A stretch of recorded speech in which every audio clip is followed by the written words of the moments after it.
This song is dedicated to the volunteers of America. We thank you.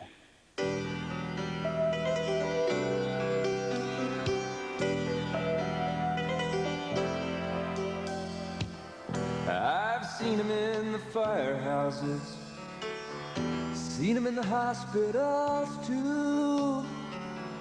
I've seen the face of my neighbor, maybe I've seen you. God bless the giving people, God bless them so. God bless the giving people, where would we be without them?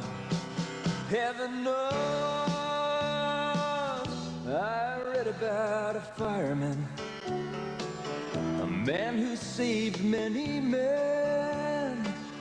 I read he went in for one more, never came out again.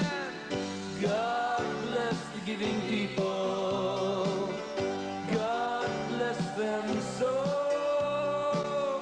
God bless the giving people, where would we be without them?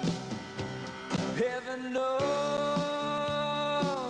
A boy was lost in the forest,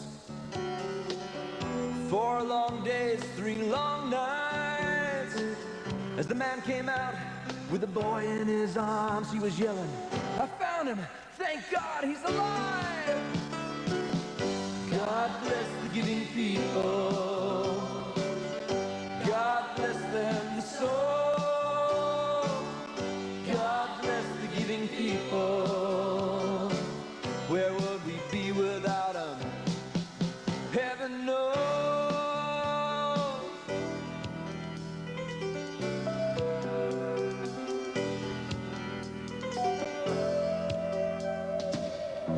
'em in the Salvation Army, seen 'em in the Red Cross too. I've seen the face of my neighbor, maybe I saw you.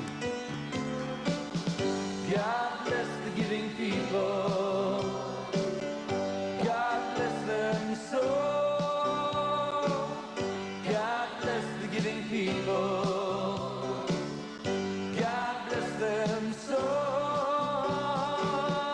God bless the giving people, God bless them so. Yeah, God bless the giving people, God bless them so. God bless the giving people, God bless them so. You're watching Channel 2 television, serving the Tri-Lakes area of Lake Placid, Saranac Lake, and Tupper Lake. This telecast is produced locally by Gabriel Heights Telecasting.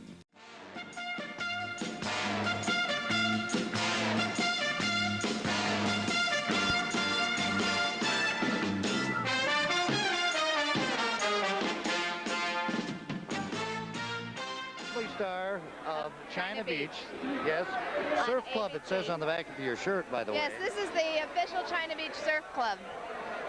What does the official China Beach Surf Club mean? This is actually a surf club that was at China Beach in Da Nang. This is their t-shirt from 1968. Ah, did you get that? 1968. Here we go. Dana, you're here in the North Country to promote the Vietnam Memorial to the ladies who had served over in Vietnam. Women's Memorial Project, which is to try to get a statue of a female soldier across from the wall in Washington, where they have male statues but no female statues, as a tribute to the over 10,000 women that served in Vietnam. And I think about 9,000 were here with us tonight. Yeah, it feels that way. Dana, how did you become involved? Well, I really didn't know anything about it until I started doing China Beach, and when I realized so few people knew that women served in Vietnam, I thought it was an important thing that they, you know, got the credit they deserve. Of course, and it's pretty tough to squeeze in fundraisers with your busy schedule. Yeah, I work about 24 hours a day, that's true, but it's worth it. Give us a typical weekend. This past weekend, for example, what did you do Friday, and what are you going to do Monday? I shot Friday night till about 1 in the morning. Left my apartment at 5 in the morning to get the plane. Arrived here about 5:15. I'll leave tomorrow morning and shoot at 5:30 on Monday morning. And we're all lucky that you didn't fly into Montreal. And I have absolutely no personal life whatsoever. Not until the end of the season. Right. No word yet on renewal of the show? We'll find out in May, and hopefully, fingers crossed, we'll be picked up again. The last ratings you were pretty happy with. Yeah, the last show did very well. I think that more and more people are learning about us, especially because of our episode on the vets. Tom and Nellie Coakley came out from Canton to speak with us, and it was a popular episode. How did you meet Nellie? She just is one of the many women that came out to talk with us about her experiences in Vietnam. And of course, Nellie Coakley from Canton. From Canton, New York. Is a Vietnam vet. Who was a Vietnam vet and an Army nurse. We need a pitch for you for the funds. Yeah, we want lots and lots of money, lots and lots, for the Vietnam Women's Memorial Project. Dana, thank you very much. Thank you. Dana Delaney, the lovely star of China Beach. I'm Bill Glad, located at 77 Margaret Street. I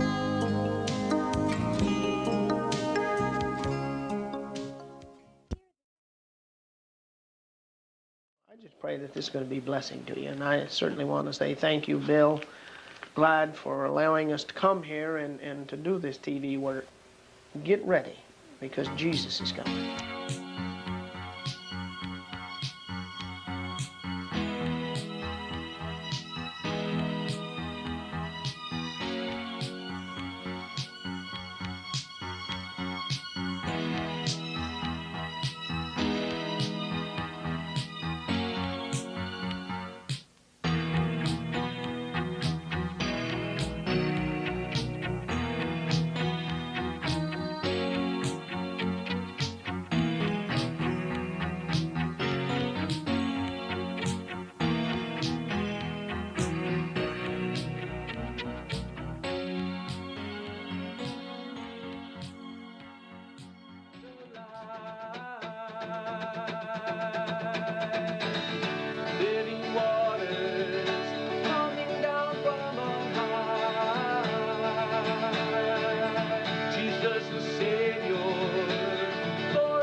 And this is Living Waters. This is Tom Connors in Raybrook, New York. Hello, I'm Rudy Palace-Waite, and this is my wife Cheryl, here in downtown Saranac Lake in the heart of the Adirondacks. Hello, I'm Dr. Bennett, pastor of Trinity Chapel. Trinity Chapel has the old white church building. We moved it last summer to a new site. That new site is just between the two cemeteries on Old Military Road. We invite you to join with us if you possibly can on Sunday mornings at 10:30 for our morning service. If not, starting sometime soon, we'll be televising our morning service on Channel 2 at 2 o'clock Sunday afternoon. And that program will be called The Chapel Hour, The Chapel Hour. We certainly encourage that you join us in one of those two services, either Sunday morning at 10:30 at our site.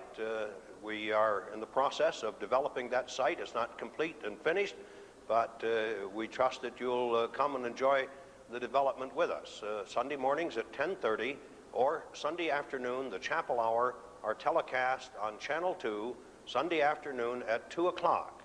Come join with us at one of those two services if you possibly can. Thank you.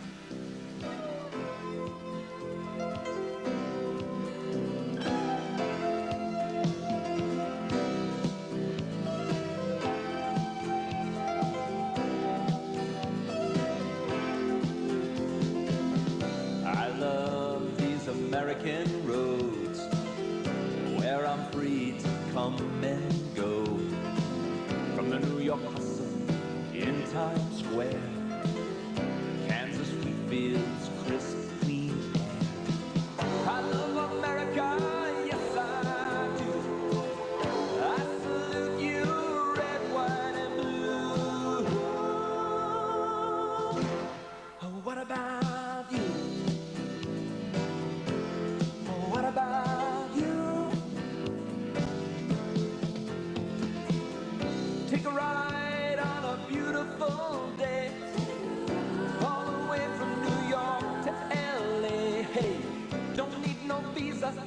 no siree. I thank my Lord I'm in the land of the free. I love America, yes I do. I salute you, red, white, and blue. What about you? What about you? Rights and inalienable, not given by mere man. They are put forth by God's holy hand. Now what does this mean? I tell you straight and true. What God has given, no man can take from you.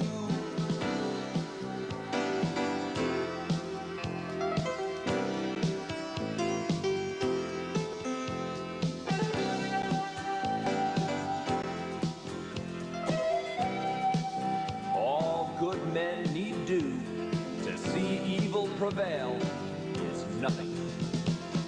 I love America, yes I do. I salute you, red, white, and blue. What about you? What about you and you and you and you and you? What about you? Good afternoon. My name is Greg Smith. I'm director of the Adirondack Festival of American Music. You're hearing Rosalind Reese in the background practicing Victor Herbert for the beginning of the festival, and the magnificent Passion According to St. John by J.S. Bach. And then our final week also has another special event. This again a kind of choral, but it's also a jazz offering because we're bringing back Dave Brubeck, that master jazz pianist who's written so much not only for the jazz field but for choral music also. We're going to have Dave and his trio perform a lot of their famous numbers, and then we'll all get together, the Greg Smith Singers, Adirondack Chamber Orchestra, Dave and his trio, to present to you a lovely work that he wrote for chorus and orchestra with lots of different elements, including jazz elements, called The Voice of the Holy Spirit. We hope you can join us for all of these events, and I know that Jenny June also has told me that she's going to make sure the weather is beautiful all summer for the concerts. Thank you. This album is dedicated to those who exemplify human fortitude, or I should say godly fortitude. For it is my personal belief that those characteristics we hold the highest regard for are those closest to godliness, courage, selflessness, knowing that there is more in the giving than the taking.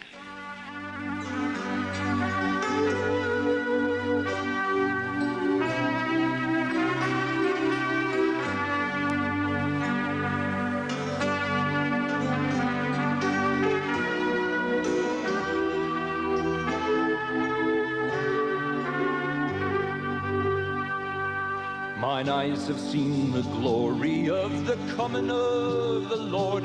He is trampling out the vintage where the grapes of wrath are stored. He hath loosed the fateful lightning of his terrible swift sword. His truth is marching on. Glory, glory, hallelujah. Glory, glory, hallelujah. Glory, glory, hallelujah. His truth is marching on.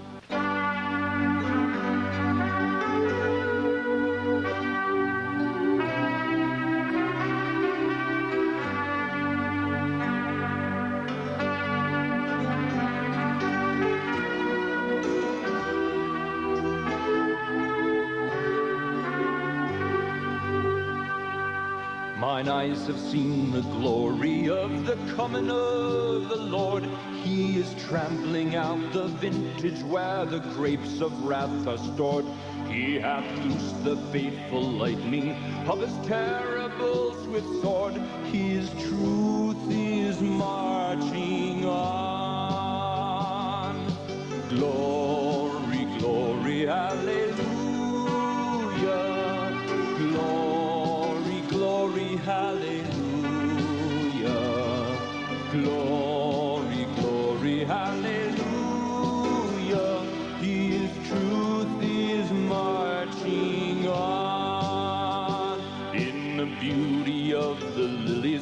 Christ was born across the sea.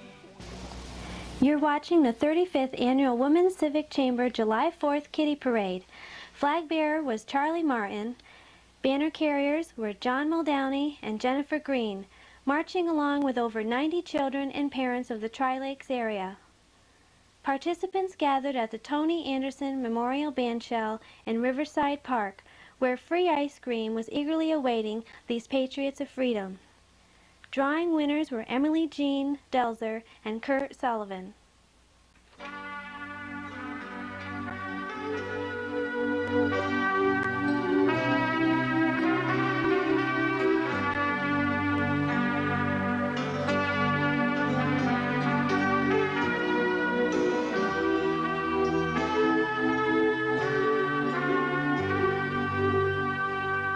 Mine eyes have seen the glory of the coming of the Lord.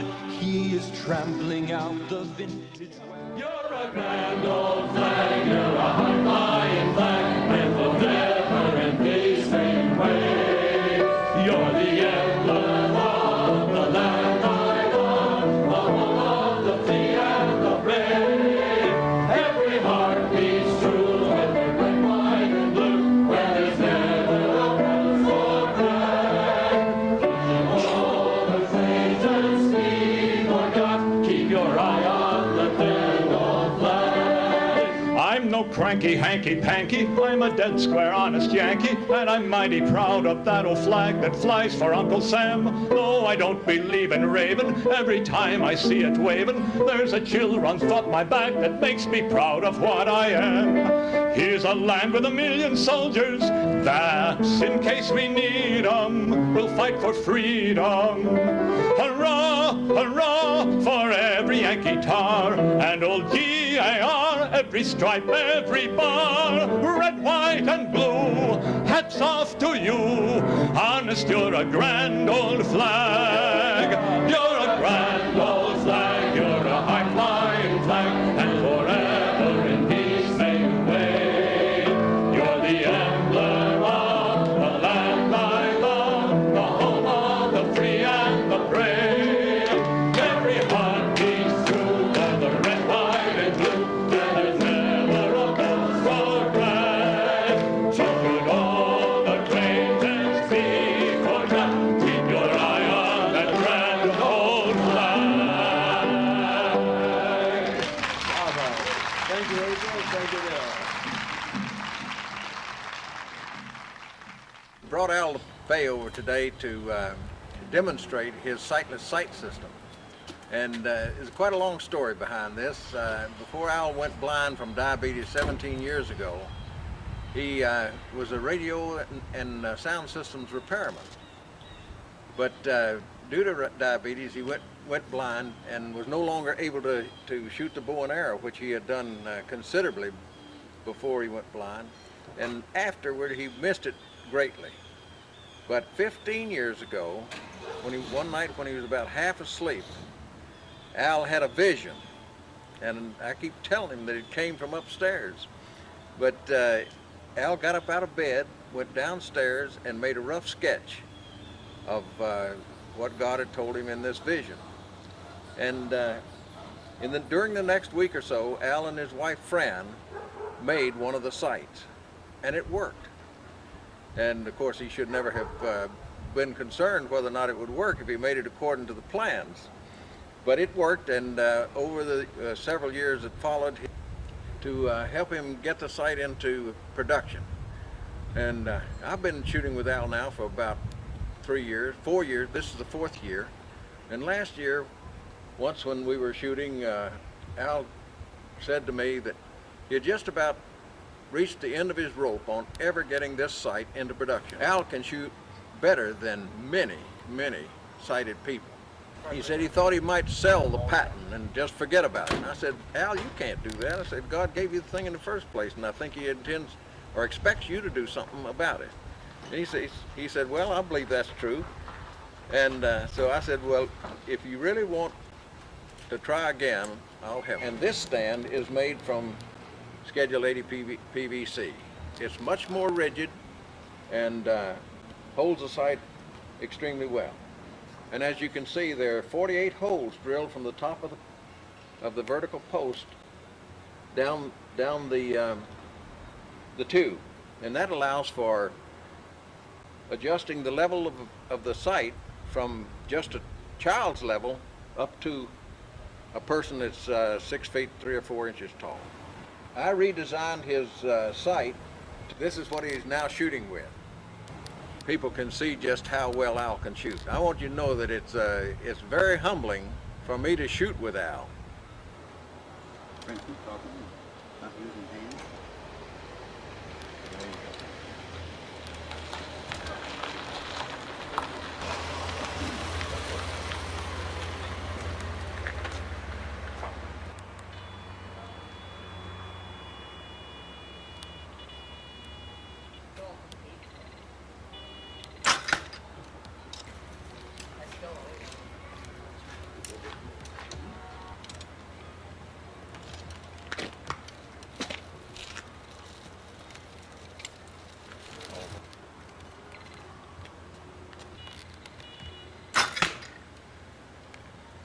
You're off to the left. Off to the left. On purpose. You said shoot against him.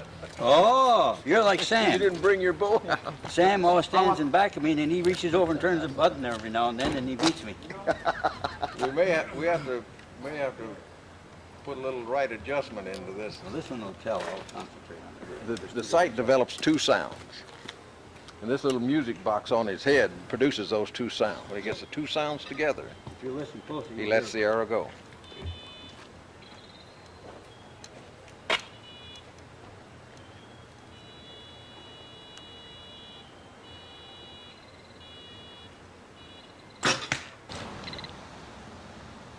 I can go out and shoot with you all day and have fun and not winning.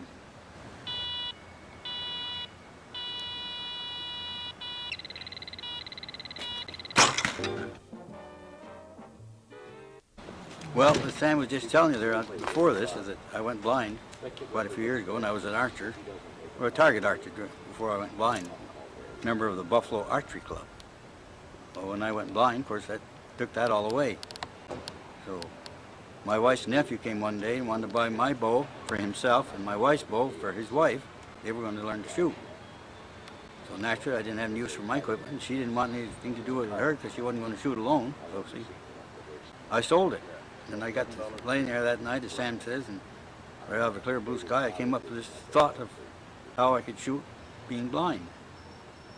So this is the end of it here, right here, as you see now. So it worked real well. How long did it take you to come up with this process? Well, from the time of inception till we got the first one built was 2 days. Being blind, you've heard of the Blind Olympics. All right, there's nothing that a blind man can compete with unless it's another blind person. So they have to compete with the blind only in anything they do. So this site, I've belonged to 3 archery clubs since and shot with them all and given them all a good run for their money. Well, with that, they can compete with their sighted neighbor. This is the Adirondack Park Visitor Interpretive Center, designed to allow people coming to the Adirondacks to know more about the Adirondack Park. It's something that you'd like to catch if you're up here during your holidays. Located just outside of Paul Smith's College, the Visitor Interpretive Center. There are sample maps. It'll give you an idea where all the different trail systems start and end.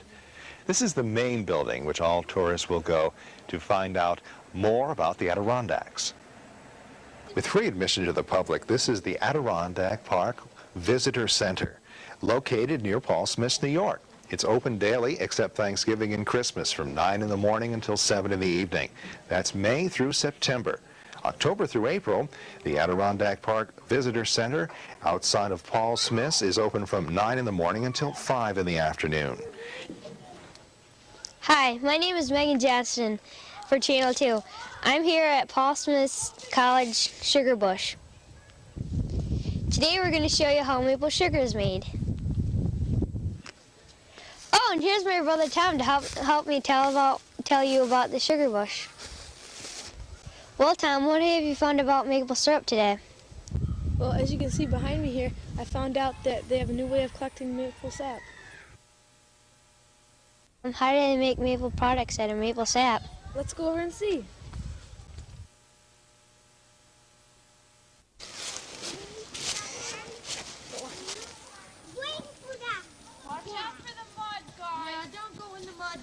Tom, what's this building here for? So you see, this is the pump house which draws the maple sap down through here and pumps it with draws it through there with a suction and pumps it into the building. Well, what does this building do to the maple sap? This is where the maple sap is boiled down into syrup. This is good maple syrup.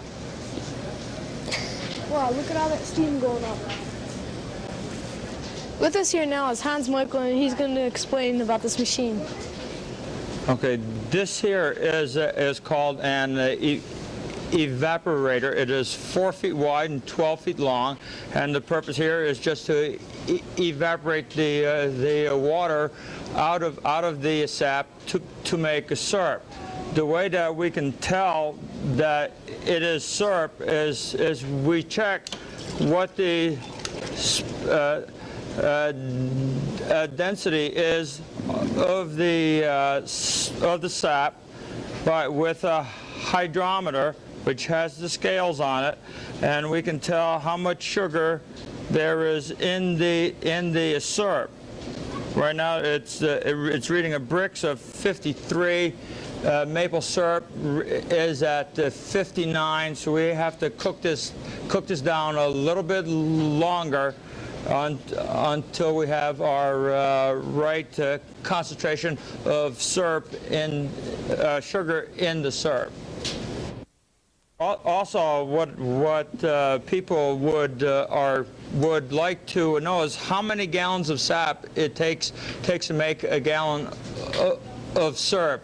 With our sugar content that we have in the sap right now, it is taken about 33 gallons of sap to make a gallon of syrup here today. And the sugar content varies slightly from the beginning of the season to the end. We use plastic tubing to collect our sap. We have about a sugar bush here is about 35 acres, and we have 4 miles of tubing strung through the woods from tree to tree to bring the sap to our collection tanks. We are using a artificial vacuum system, which means that we have a vacuum pump hooked up to the tubing to suck the sap from the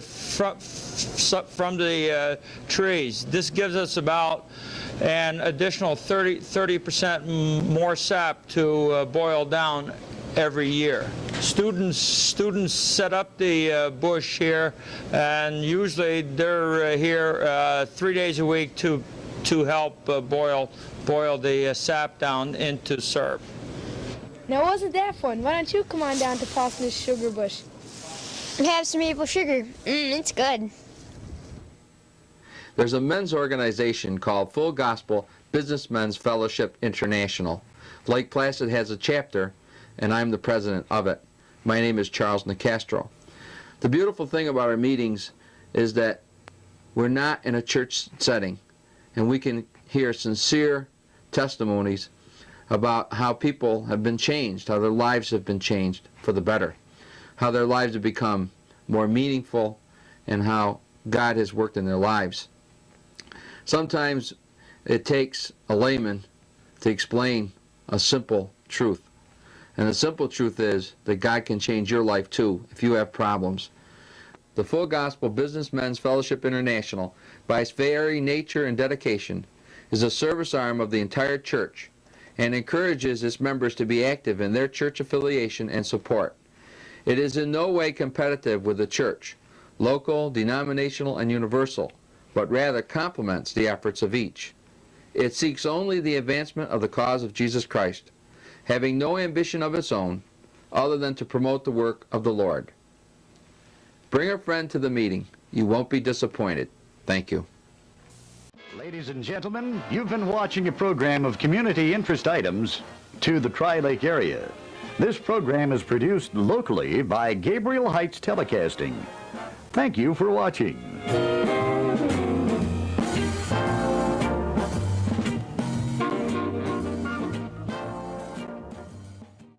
We've removed the flagstone walkway in the play park mainly because there's a lot of glass breakage on it.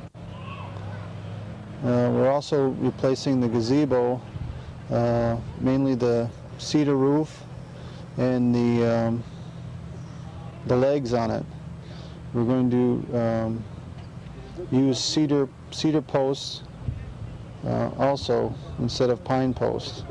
The lifting of the roof, now that you see, we're just putting it in a different location so that we can work on the roof now. Joe Sorensen Contracting is going to be building the new base, and it will be closer to the road so that the public can see it a little bit better now. We have approximately $12,000 now total, including the village donation of $2,500 for the Toddler Structure. What you see now is the junior structure. It's a larger structure. This is the Cadillac version. That will be bought in two parts. To buy the larger section in two separate purchases, the $12,000 portion this year and about an $8,000 portion probably early next spring. This is Diane and Lizzie, and they'll be talking about the toddler section. Okay, Bill told you that we're going to be putting in the toddler play structure, and that's going to go back over in this part of the park. And construction day on that, the day we're going to set it in, is June 17th. So if anyone would be interested in helping to put it together and lay the sand, help get the rest of the stones picked up, spread out sand and stuff, they need to give us a call. They can reach me at 891-5275. I help coordinate all the volunteers. The toddler structure will be designed for kids very much Lizzie's age, 2 and 3 and 4-year-olds. And as Bill indicated, the larger play structure will be for the older kids. If you're getting any direct solicitation letters in the mail, just return them. The P.O. Box address is on there. And talk to all your friends. The community has been very responsive. We've been very, very pleased with the support we've been getting. We could use a few more workers on crew days, though. Okay? Our address is appearing on the screen now.